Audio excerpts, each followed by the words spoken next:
Well, good morning, everyone. Today is April the 15th. This is Mighty Stream, and I am going to do your Just for Today in a meditation for today. Good morning to you, first of all. Let's take a moment of silence, followed by the we version of the Serenity Prayer. Thank you. God, grant us the serenity to accept the things we cannot change, the courage to change the things that we can, and the wisdom to know the difference. So I greet you today. I'm brought to you by Hope Through Navigation. This is the Hood Recovery Services Program, and Hood stands for Hope Offered on Demand. You can reach me at recoveryofhope21@gmail.com. I hope to have an inbox from you today. Looking forward to talking to you. Okay, so let's go ahead and get into the Just for Today and see what it has for us. Okay, so this is a cliche that we use in recovery. Keep coming back. April 15th, the quotation from Basic Text, page 27 says, "We have come to enjoy living clean and want more of the good things that the NA fellowship holds for us." My throat is a bit scratchy, so let me take a sip of this. Try that again. We have come to enjoy living clean and want more of the good things that the NA fellowship holds for us. Can you remember a time when you looked at the addicts recovering in NA and wondered, if they aren't using drugs, what on earth do they have to laugh about? Did you believe that the fun stopped when the using stopped? So many of us did. We were certain that we were leaving the good life behind. Today, many of us can laugh at that misconception because we know how full our life in recovery can be. Many of the things we enjoy so much in recovery are gained by actively participating in the fellowship of NA. We begin to find true companionship, friends who understand and care about us just for ourselves. We find a place where we can be useful to others. There are recovery meetings, service activities, and fellowship gatherings to fill our time and occupy our interest.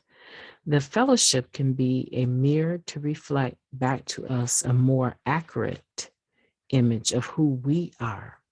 We find teachers, helpers, friends, love, care, and support. The fellowship always has more to offer us as long as we keep coming back. Just for today, I know where the good life is. I'll keep coming back. This reading today is a good reading. It's a just reading, meaning that I believe it has valid grounds in making the statements that it makes. First of all, because we know the continuum of time is progressive and it's progressive forward, right? The only time progresses or relapses or go backwards, regresses, is in our minds, right?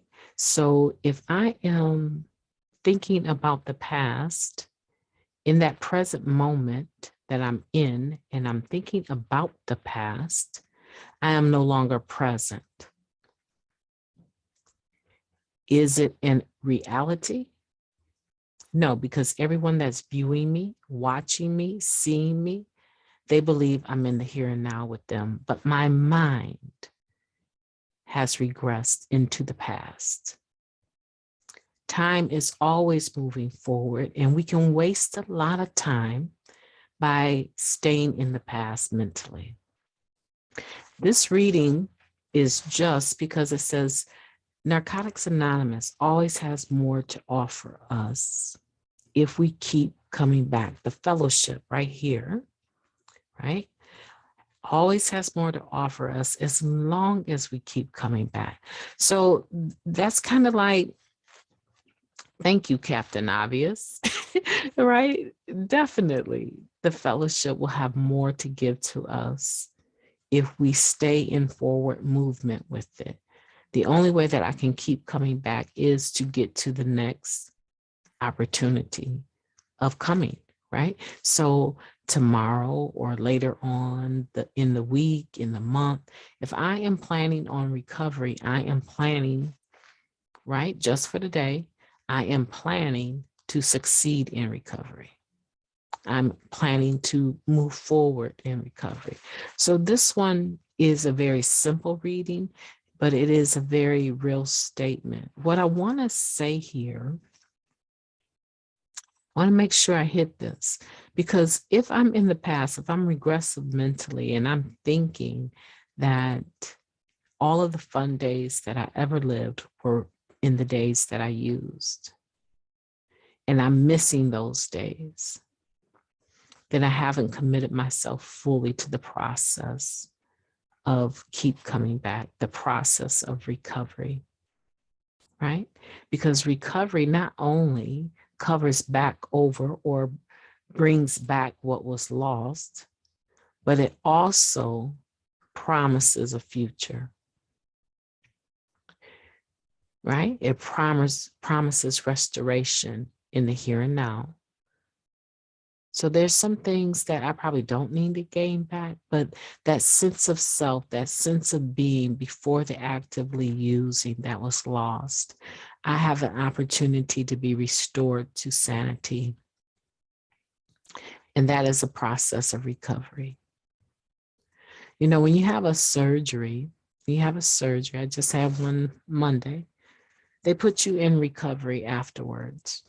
And generally speaking, you don't interact with anyone but the nurses and the doctors until they have seen signs that you have been restored or that you have recovered back to your normal functioning, your normal self.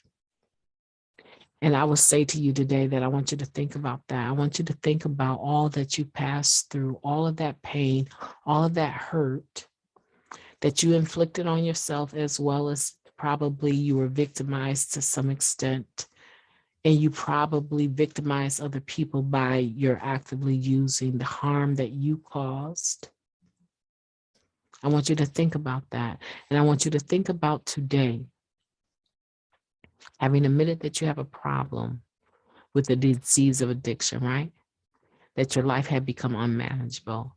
You came to believe that you could be restored to sanity, and you turned your will and your life over to the care of God as you understood Him.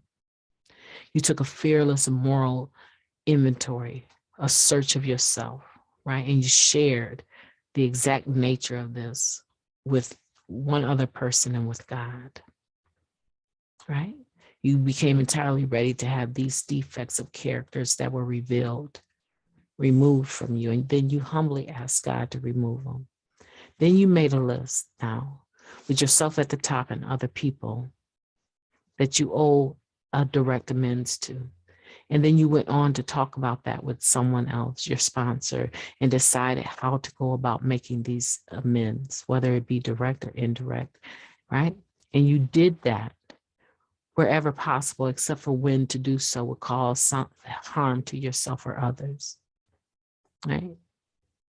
And then you go on and you promptly admit when you're wrong. You promptly admit it. And through prayer and meditation, you continue to have like a conscious contact with your higher power, praying only for the knowledge of your higher power's will for you and the strength to carry that out. And a result of these spiritual principles, from working the steps, you then go into service and try to carry this message to the individual that is still suffering, the addict that is still suffering, and to practice these principles in all your affairs.